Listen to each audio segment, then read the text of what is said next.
नमस्कार मित्रों।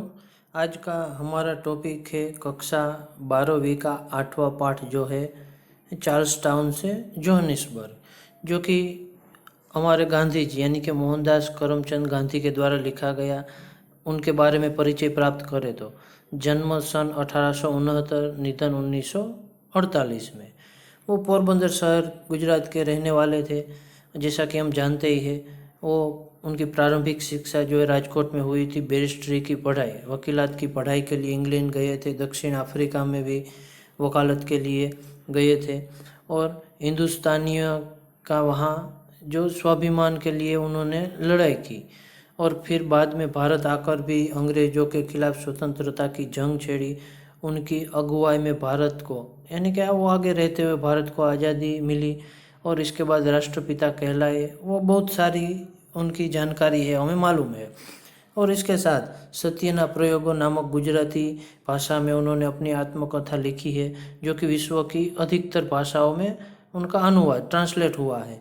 मेरा धर्म, सत्याग्रह, आश्रम का इतिहास, सर्वोदय, मेरे सपनों का भारत, मोहनमाला, हिंदी स्वराज्य, अनासक्ति योग, दक्षिण अफ्रीका सत्याग्रह का इतिहास, मंगल प्रभात, ये सारी भी उनकी ही रचनाएं हैं और उनमें से मुख्य रचनाओं के नाम ये कह सकते हैं।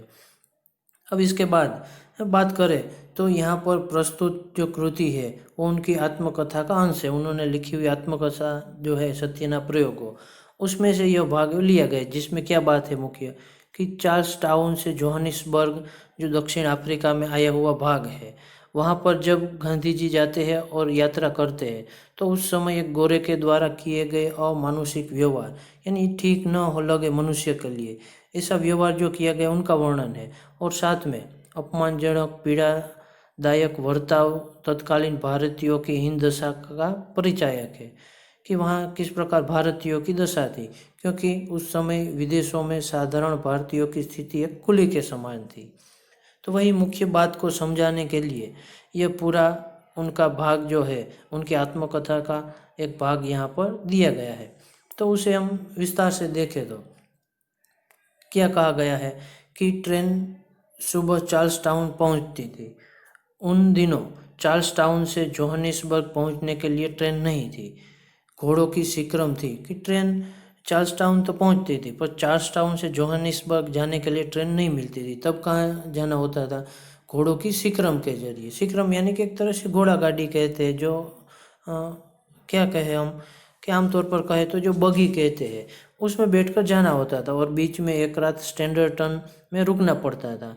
मेरे पास सिक्रम का टिकट था और एक दिन देर पहुंचने के कारण वह टिकट रद्द न होता था। इसके सिवा अब्दुल्ला सेठ ने सिक्रम वाले के नाम चार्ल्स टाउन के पत्ते पर तार कर दिया था। यानी कि अब्दुल्ला सेठ का काम करने, उनका केस लड़ने के लिए वहाँ आए हुए थे। तो उन्होंने अगाऊ ही एक तार यानी कि टेलीफोन करते हुए उन्हें पता कर दिया था कि यह मेरा आदमी है, आने वाला है। उसे बहाना ही खोजना था उस गोरे व्यक्ति को। इसलिए मुझे नीरा अजनबी, नीरा यानी कि बिल्कुल ही अजनबी समझकर आपका टिकट तो रद्द हो चुका है ऐसा कह दिया। तब मैंने उचित उत्तर दिया, पर टिकट रद्द होने की बात तो मुझे दूसरे कारण से कही गई कि आप दूसरा कारण दिया गया और टिकट रद्द करने की बात की गई। यात्री सब सिक्रम के अंदर ही बैठते थे, लेकिन मैं तो कुली की गिनती में था, अजनबी दिखाई पड़ता था। इसलिए सिक्रम वाले की नीयत यह थी कि मुझे गोरे यात्रियों के पास न बिठाना पड़े तो अच्छा है।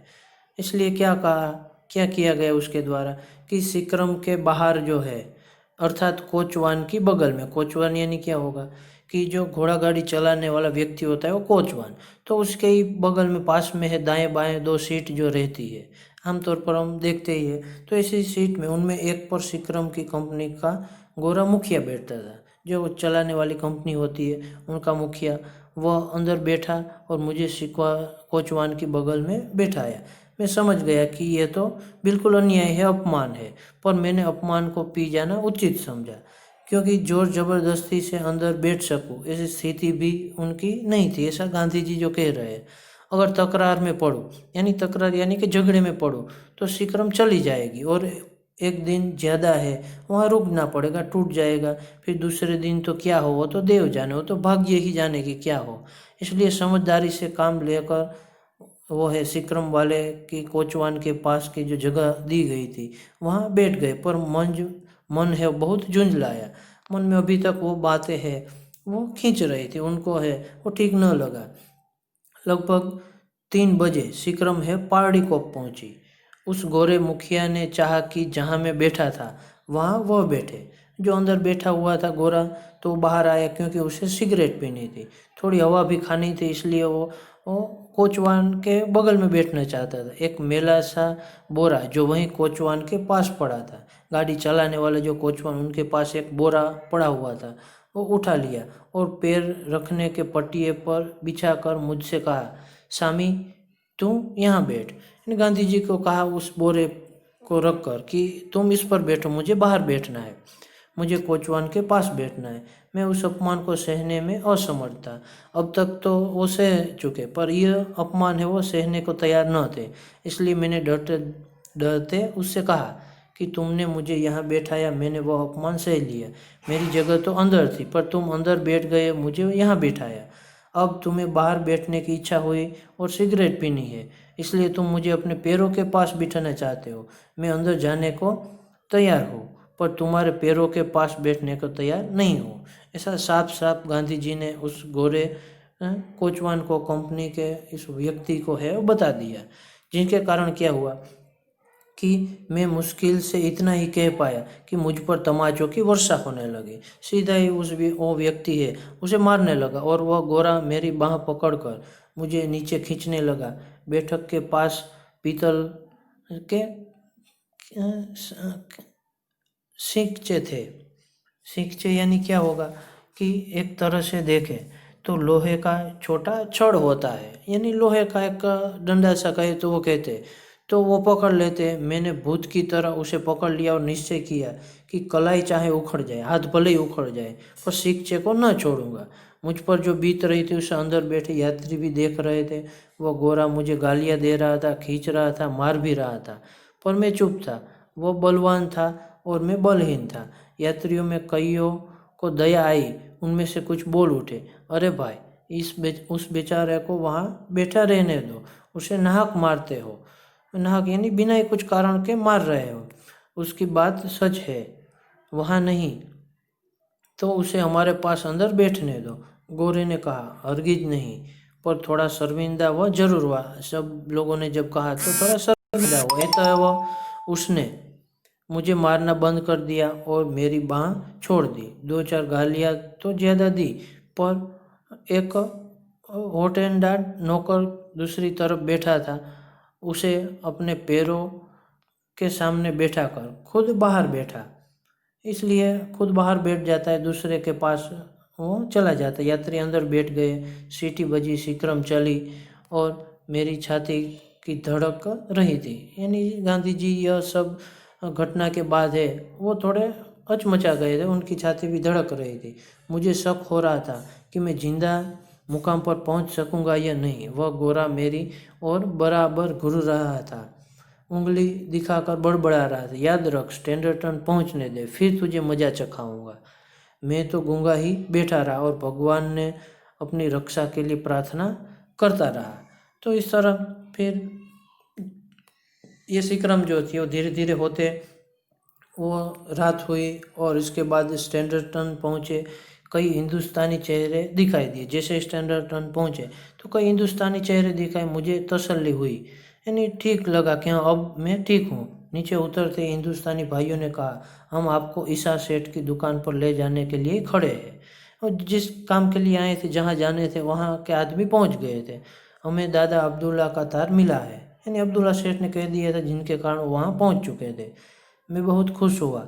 उनके साथ सेठ ईसा हाजी सुमार की दुकान पर पहुंचा। सेठ और उनके मुनीम गुमास्तों ने मुझे चारी ओर से घेर लिया, यानी उनके भेजे हुए आदमी ने घेर लिए और मैंने अपनी बीती सुनाई, सारी बात की। वे बहुत दुखी हुए और अपने कड़वे अनुभवों को वर्णन करके उन्होंने मुझे आश्वस्त किया। उनके साथ भी ऐसी घटना जो बनी हुई थी उनका वर्णन गांधी जी के सामने किया और जिनके साथ उनको गांधी जी को आश्वस्त यानी एक शांति भी दिलाई गई। मैं सीक्रम कंपनी के एजेंट को अपने साथ हुए व्यवहार की जानकारी देना चाहता था। मैंने एजेंट के नाम चिट्ठी लिखी। उस गोरे ने जो धमकी दी थी उसकी चर्चा की और आश्वासन चाहा कि सुबह आगे की यात्रा शुरू होने पर मुझे दूसरे यात्रियों के पास अंदर की जगह दी जाए। तो ऐसा वो चिट्ठी एजेंट को भेज देते हैं। एजेंट ने मुझे संदेशा भेजा, स्टैंडर्टन से बड़ी सीक्रम आती है और कोचवान बगैर बदल जाते हैं कि अब दूसरा कोचवान रहेगा, वो नहीं रहेगा, बदल जाते। ऐसे आश्वासन भरा संदेशा उस एजेंट ने वापस भेजा। जिस आदमी के खिलाफ आपने शिकायत की वो कल नहीं रहेगा, आपको दूसरे यात्रियों के पास ही वो जगह मिलेगी। उस संदेश ने मुझे थोड़ी बेफिक्री हुई। मुझे मारने वाले उस गोरे पर किसी तरह का कोई मुकदमा चलाने का तो मैंने विचार ही नहीं किया था, इसलिए मार का यह प्रकरण ही समाप्त हो गया। सवेरे ईसा सेठ के लोग मुझे सीक्रम पर ले गए। मुझे मुनासिब जगह मिली और बिना किसी हैरानी से मैं उस रात जोहानिसबर्ग पहुंच गया। तो इस तरह की आमतौर पर देखें तो यह एक सामान्य सा जो पाठ है वही दिया गया, एक घटना ही दी गई, पर उनके चलते गांधी जी के द्वारा यह समझाया गया कि हम किसी भी प्रकार के अन्य अपमान को है वो नहीं सहना चाहिए। और उसी बात को लेकर उन्होंने अपने जो अनुभव है आत्मकथा के जरिए यहाँ पर दिया हुआ है। अब देखें तो इसके बाद यहाँ पर जो ये 4 विकल्प के प्रश्न दिए गए हैं, एक यहाँ पर भी है, 5 टोटल दिए गए हैं। इसके बाद एक एक वाक्य में उत्तर में 5 दिए गए हैं और इसके बाद है 2-2 वाक्य में 5 दिए हैं और साथ में यह 5-6 वाक्य में 3 दिए गए हैं। तो वो भी आपको पाठ शब्द से पढ़ लेने हैं, मैंने कहा समझ लेना है, और उसके बाद ये सारे प्रश्नों के जवाब है और नोटबुक में होमवर्क के रूप में है वो लिख लेने हैं। ठीक है, धन्यवाद।